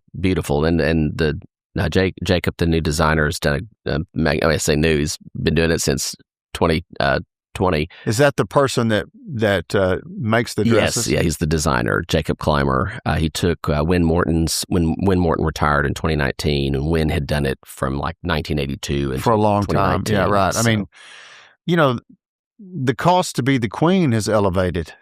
Well, the cost of everything is elevated. I know, but I can remember like when Bess Arnold and that was one of the most wonderful people. Yes, I mean very Bess close. Arnold. My dad went to Green Acres, and he loved Jim and Bess Arnold. I mean, you know what I'm saying? Just wonderful. Both of their daughters were queens. Yes, but I remember back then when one of them was queen, they said it costs like $200,000 to be a queen's. And now that number is Well, I'm. It's a lot more. I'm not 100% sure what that fee would be. I don't either because there's so many things involved. You get responsibility to throw this party, do and that. The Queen's family provides the tea. Right. I mean, they invest significantly in the festival for the benefit of the community. Right. And that's how I think that I would like for That's how people to know. look at it from That's the how- outside. Yeah, Like, wonder who's going to be the queen. Yeah, well, it's a great honor. It's a great representation for the city. We've had some beautiful people that have been in this and that still come back and participate. It represents, though, really, families who have been a part of it, who have worked, through the years generally, right? Yes, I mean, it's yes. not like, okay, the richest person we can find, we're going to make them the queen. That's not how it works. That is not how it works. And some people might think that, Sure. but if they watch this and they don't really know, Yeah. It's a lot of heritage, a lot of volunteerism, a lot of men and women that have spent significant time of their lives giving to and make helping this festival. every year go. And they've also created kind of this new thing, the Princess. Yes. I mean, for us keen observers, we've noticed that, the contribution from the volunteerism sometimes can't be rewarded because of the cost of being the queen. It's a significant investment for anybody to be involved. Right. in I mean, I something had a like this. lady in waiting. Yes, you do. So you're did. very aware. I You're had very one. aware. You're I had very aware. one. They must have been scrounging the bottom of the bowl No. that year. I don't think so. It's a privilege to anybody that participates. I've been fortunate. I've had all three of my children have been attendants to the Queen. I Right. had 2 train bearers. In fact, last night at dinner, my son, who's now 18 years old, the Queen, who was of the festival his year that he was the train bearer for, passed us by at the restaurant, and he stood up and he's 6'2", and she couldn't believe how he was a little kid, Right. but I mean, time flies. time flies, but it's so neat to see people who have been involved in that come back to the community and re-engage with it and continue to perpetuate our identity It's as part the of- city of one of the roses. It's the things- fabric of who we are. Yeah, one of the things that makes us different is also that Rose Festival, Mhm. right? And we're looked upon by, there's several festivals across the state. I mean, Waco has a beautiful festival in the Brazos. San Antonio has Fiesta. I think Yeah. there's several festivals like that are similar in nature to what we do. But the Texas Rose Festival has a very unique placement amongst all of those festivals. And I couldn't be more proud that our city has that to offer. Is the Rose Festival a 501? It is not a 501c3. It's a 501c4, I believe. So they can't take charitable. I'm pulling out your knowledge. They can't take Most people charitable don't donations. realize that that statute, Yes. 501c3, Mhm. there's a 501c4. Correct. And 501c6 and C9. There's Right. several areas, but the festivals, I hope I've gotten it correctly. The festival. Liz is going to clean Yeah, I this know. up. Liz, she'll definitely be able to correct me if I'm wrong. But they're able to take contributions. So, we have sponsors that sponsor the festival, sponsor floats, sponsor Right, but Carnation. why is that a different than a contribution to, say, Path or Bethesda or somebody like So I really look at it as an economic investment, right? You're sponsoring the city's largest identity builder. Why are they treated or why are they treated Why are differently? they designated differently? It's Is what I'm just curious. It is not. It's not. So it's not considered a nonprofit, right? It's the way it was structured. It's just the way it was structured. And the Rose Museum is a 501c3. That's the arm of the Rose Festival that is a charitable contribution because it houses the archives of the festival. And it has a rose garden. And it has a rose garden. Right. Now, the Rose Museum is separate Oh, okay. from the Rose Garden Center. It's inside the Rose Garden Center. So when that building Okay. was constructed, it was a private-public partnership. So Billie Hartley was the president again of that. She was the founding president, and she, along with Dub Ryder and several, Mr. Hartley obviously was involved in it, but several key people came together to make that happen. And that was Bart Fair's vision. He was passed away from cancer, but that was his initial vision. Was that like part of the Fair one family? of the Fair family? Part of the Fair family who had a couple of 3, I think. I mean, most queens. of the things that we have like that in Tyler were probably the accumulation of the same, cast of characters or wealthy people that were, charitable at heart. Yes. And they really build all these things over time, by just having a Tyler Museum of Art or whatever, right? Yeah. I mean, they would donate, they'd get together, and then we have these, we have these nice facilities and for our city. We do. And the leadership, the Tyler Museum of Art, Nell Bell, who was Henry Bell, of course, at the Chamber of Commerce, it was his mother and Eleanor Cameron that were the spearheaded that. And, there's a great picture. They just celebrated their 55th anniversary and clipped the ribbon. They had a picture of Nell in 1971 clipping the ribbon. And, you look at it is so many of the same families and so many of the people that really perpetuated how, and that I believe is what has made this town so special. And people have bought in, and, not that I'm anybody, but I mean, I have migrated to and wanted to join giving, right, as a part of just living here, right? Yes. Not just living and taking, but appreciating, that the place makes my living. The people.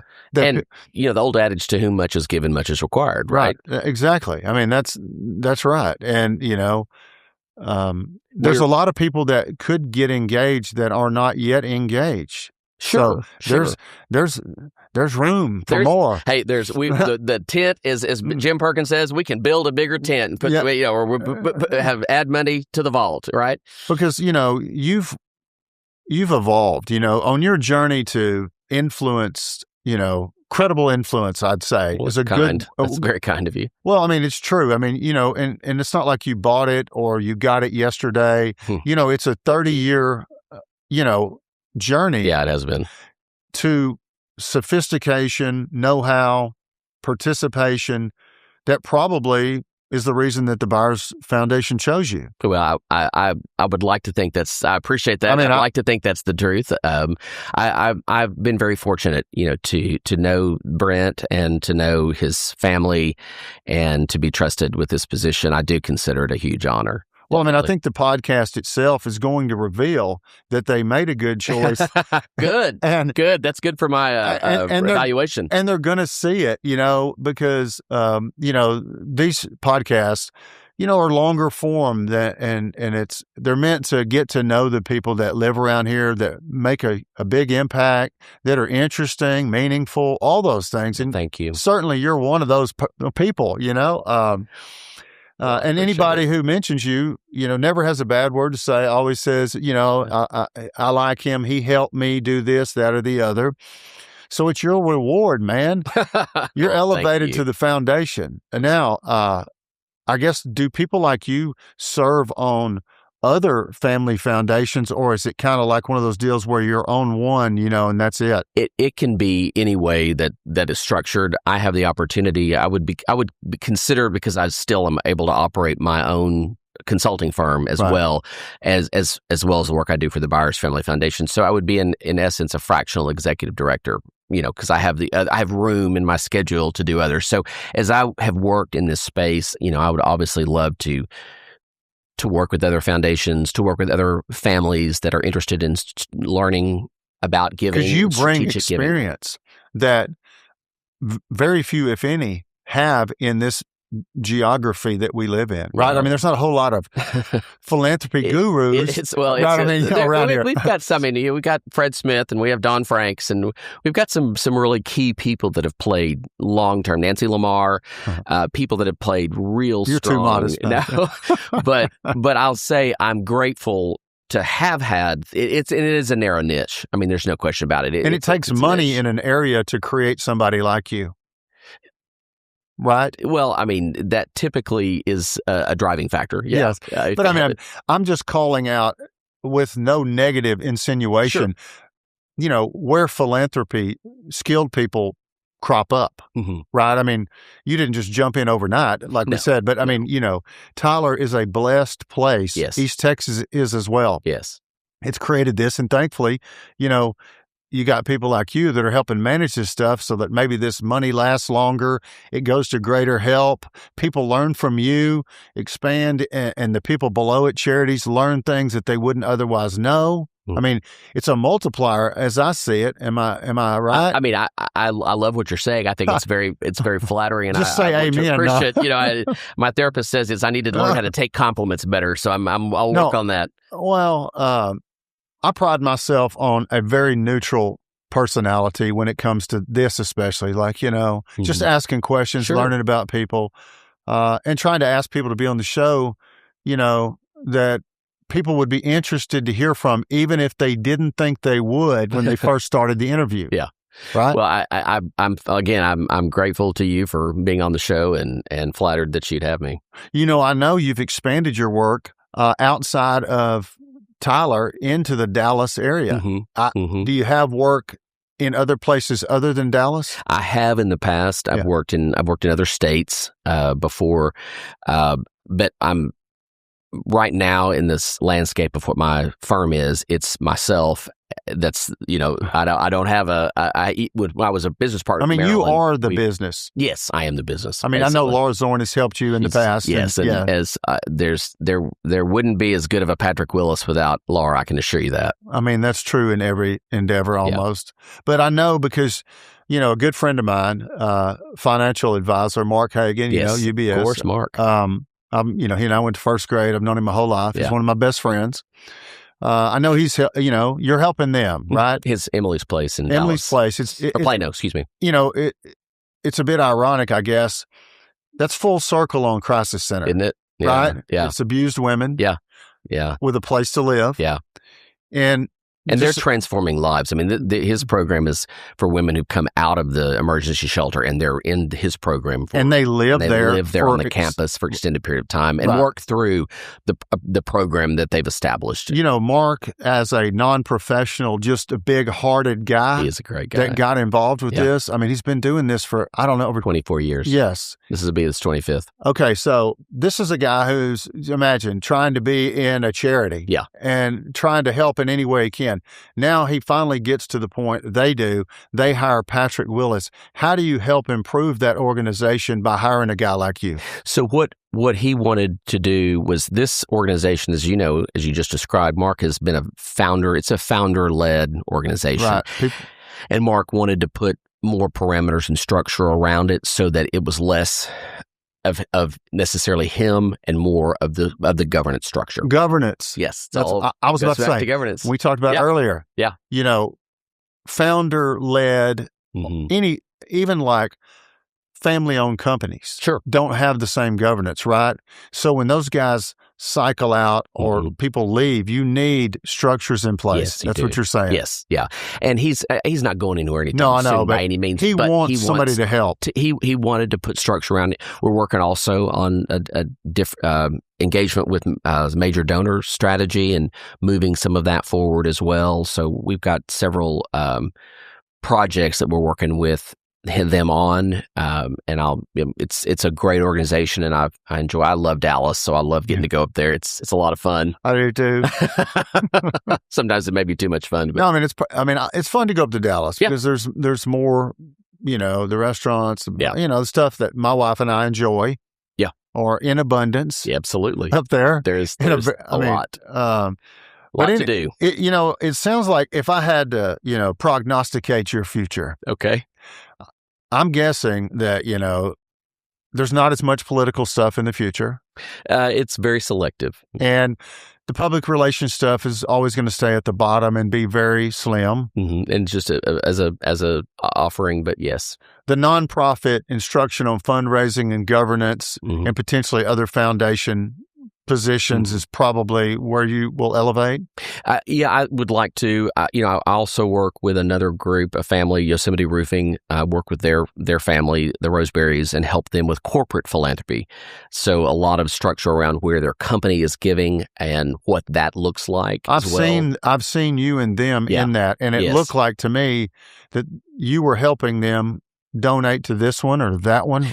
Things that when I worked with their group, we did a values exercise with them and really looked at what they value and what they value as a family, what they value as a company, and how that matches with the nonprofits where they can also be involved. They have a huge heart, and they are making a big difference in Tyler, and I think will continue to make a big difference.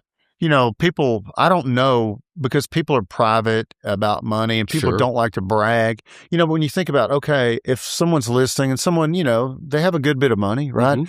I mean, it's not beyond the realm to just say, I'm going to give away X dollars a year, Sure. 100,000, Sure. 50, 200, whatever. Mhm.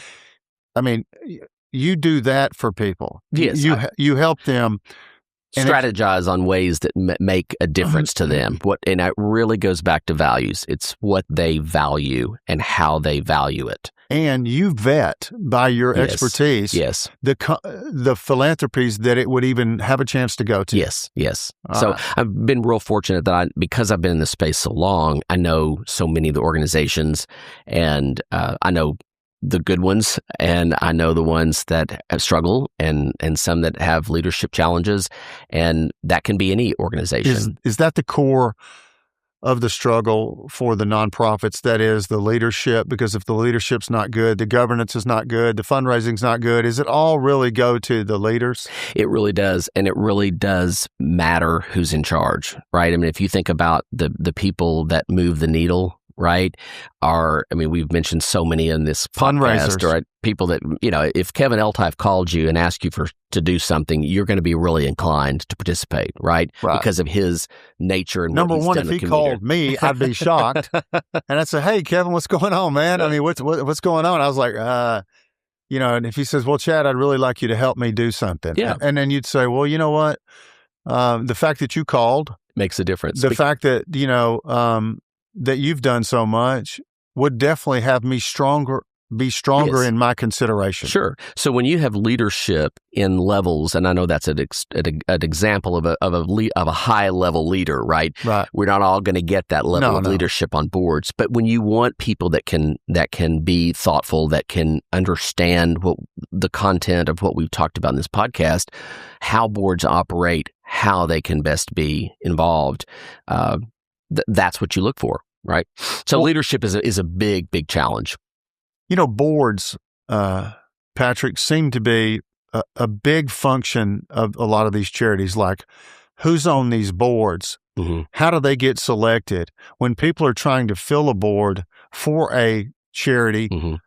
is it worker, or is it money person, or is it a combination of both? I think there's a combination of people that have the time and the energy to give to help with the volunteer process, but also you really, you need members of the community who have influence and affluence, right? Right. To serve on your board. Some people that can influence others to give, and some people that have the means to give. Correct. Okay. And I always tell people all the time, this is a tenet I do, if you're serving on a board, you're making a financial contribution to that organization. I've always heard that, but Yes. it's been one of those things that just never gets said. It's absolutely the number one thing the chair of a board should say, and they should say it unabashedly with great confidence, that they ask everyone on this board, if you have a director's seat, you're making a contribution. Now, what I also like to back that up with is saying things like you're making a contribution within your ability to do so, and a gift that's meaningful to you, right? Not everybody can give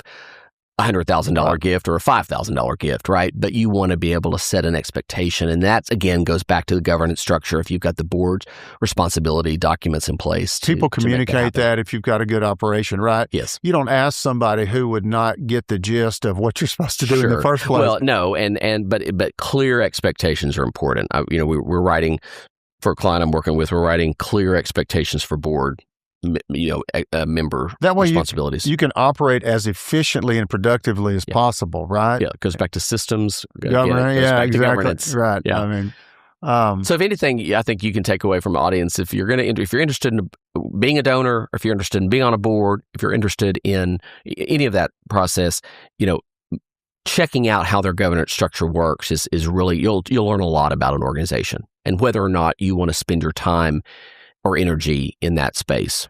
If somebody, says, well, I'd like to serve on a board of one of these nonprofits, and I've got money and I've got time and blah, blah, how would they make themselves available as a potential candidate for maybe one of these charities that they really felt strongly about? So any good organization will have a strong, I like to have them as a vice chair of governance. So I put I recommend putting a board structure together where you have a chair of the board, a vice chair of governance, a vice chair of development, a secretary, and a treasurer. Those people function And they all have different jobs? And they all have different jobs, right? The vice chairman of development helps oversee the fundraising on a board level. Are these all paid salary positions? No, these are volunteer. These are the volunteer structure. Okay, that's good that you said that. Volunteer structure, because absolutely. people are listening and they're going, okay, now how many salaries is that just to get to a plan? Yeah, no. And so the development director or the vice president of development or advancement, for instance, they are the paid staff person. The vice chair of the board of development, or the vice chair of development for the board is a volunteer. So,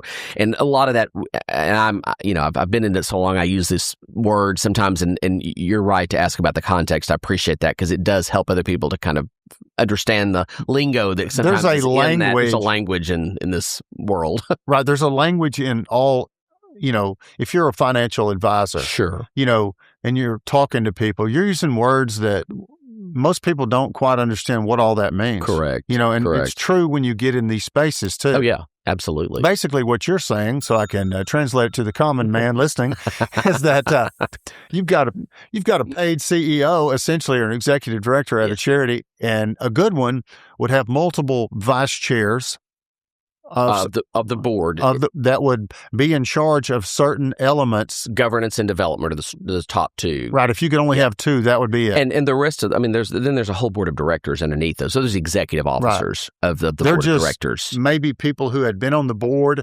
learned the whole program, and then elevated to those. Yes. That's kind of. And then the vice chair of development and the vice chair of governance have the most understanding and knowledge of the organization, or should, if they're in those positions. And either one of those people would be great to go to the chairmanship after that, right? And I don't ever recommend an organization have automatic ascension to the chair. Right, because like you said, the leader matters. The leader matters. And there may be a great technician, executor. They're not outgoing. They don't know anybody. Mm-hmm. They're not a good fundraiser. Mm-hmm. That would not be good for the organization. Yeah. Right? Yeah. Tell people as we get here towards the end, what advice, do you think people need on philanthropy in general? Like if they want to give, like let's say somebody came into some money, or they just decided, you know what, I've got more money than I can spend. And I think the right thing to do is to try to give money to people in this community. And they decided to do that. What advice would you give a person like that? Well, I think I would go back to the things we've talked about in the interview is looking at the charity's health and vitality and viability, right? You don't want to give money to an organization that's not able to produce the results that it needs to be producing. And I think I would do a values, vision, and mission of my own self. You're saying, what I believe and what I value and what does this mean? And it helps people make decisions on what matters to them. Because if you write I may know myself, but it's one thing when you put it on a flip chart, and I've done these exercises with lots of groups, it really comes out and they visually see what matters to them. Right. Write it down. Right. Okay. What do you care about? What do you want to do? And you write those things down. And rank them. Because again, you go back to we can say yes to good things, but if we're going to say yes to great things, we really have to be strategic about it, right? And one, person's cause that's more important than the other is different than someone else's. Yeah. And generally that's based on life experiences. Your parents were super poor. Yeah. Something bad happened to your sister. Yeah. Right? You have a sibling, a family that had autism. Yes. A parent that died of Alzheimer's. Do you go to the Cowan Center and your child is inspired and grows up and becomes a Broadway star, right? Or you hear a lecture from somebody you never thought you'd hear a lecture from, and that inspires people. I will never forget being in a concert, and it was a country music concert, and there was a family in front of me, and they were all decked out, and the Cowboys, they'd come from a small rural community around here. And then sitting up just a little bit early in another row was Anita Ray, who had given one of the $1 million gifts to the Salvation Army campaign, had been honored as the Citizen of the Year. And I thought, this is a place for everybody, the Cowan Center. Yeah. So that's kind of thing inspires me. It's why I serve on that board. It's why I give my resources to the Cowan Center, because I believe arts inspires people, the performing arts. Yeah, I mean, so there's a guy methodology. There's a guy from Tyler. I forgot. He just came back to town a few years ago. Jones. He was a dancer. He went to Robert E. Lee. Okay. He went up to New York. He was up there a long time. Okay. I cannot remember his name. He was older than me. I'm not sure. But anyway, the arts is, I had an artist on the show recently. But yeah, that seems more, like you said, mission defines what you want to do, because I might say, you know what, to me, those things are a little bit, more luxury items, if you will, than, food given twice a month from a food pantry, right? I mean, it's just kind of people and what, and it's not a right or wrong or a this My or that. My mother was poor. Yeah. Okay. And like you said, the things that cause your mission statement usually are in your past. Sure. It's things that you value, things you believe in. So people do tend to want to help things that have impacted them or impacted those that they care about. Well, Patrick, you're doing a great job, it seems like. Thank you. Appreciate that. You're also rewarded with the success, which is a reflection of what the community sees and believes in, I'm assuming, right? You wouldn't be successful if you were just some guy going around shaking hands and telling everybody what they wanted to hear. Sure. I think that's one of your strongest attributes is you're not only you know what you're doing, but you're up front, and you're straightforward. And I like that. Thank you. And I appreciate you allowing me to have you on the show and telling everybody else a little bit more about this very detailed philanthropy system that's developed over the last 50 or 60 years, right? It's I'll go back to, we have a really great place to live, and people like you, who contribute and are passionate about organizations in this community that are doing things for people are the people we need. But, the guy from out of town, he said, Parker, I'll tell you the difference in Tyler and other boards in Dallas, Houston. He said, the people in Tyler, they think about how can I help Tyler? People in Dallas and Houston that he's run across, on those boards says, how can I help myself? Sure. The relationships, right? But, all right, man. All right. Let's call it a wrap. I appreciate this. And I understand I'm the first interview in your new space. I'm grateful for that, too. You are. This is the first show in the new studio. I'm happy to have that designation. So thank you for having me today. I sure appreciate you all.